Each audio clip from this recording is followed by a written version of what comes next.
The honor paid to the one who has achieved self-mastery for one single instant is worth more than monthly offerings of 1,000 pieces of gold.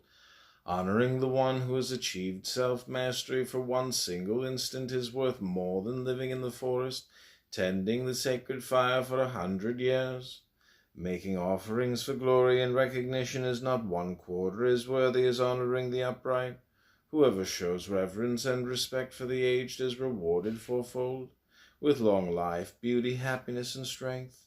Even a single day of a life lived virtuously and meditatively is worth more than 100 years lived wantonly and without discipline.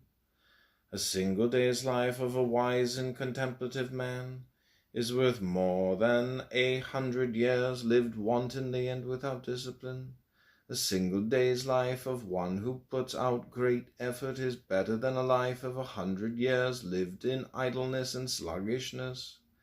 A single day's life lived by a man who grasps the impermanence of all conditioned things is worth more than 100 years lived in blindness and ignorance. A single day's life of one who sees the death of his state is worth more than 100 years lived without perceiving it. A single day's life of one who sees the truth is worth more than 100 years of not seeing the truth. Okay, this is chapter 9, Evil Dhammapada. Do not lose a moment of doing good. Protect your mind from evil. Whoever neglects doing good is inviting addiction to evil.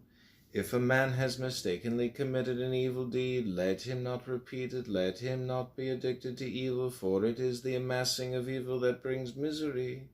On the other hand, if a man does good, let him do it repeatedly. Let him put his heart into it. For the accumulation of good brings blessings. Even an evildoer feels happy before his negative actions reach fruition. However, when the evil ripens, he will have a bountiful harvest of evil results. A good man sees what is unwholesome before his good deeds reach fruition. However, when the good ripens, he will have a bountiful harvest of good results. Don't underestimate evil, saying, "It can't happen to me."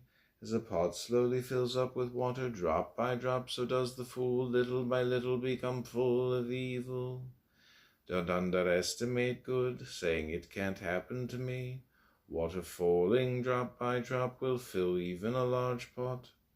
Likewise, the wise man accumulating good little by little becomes goodness itself.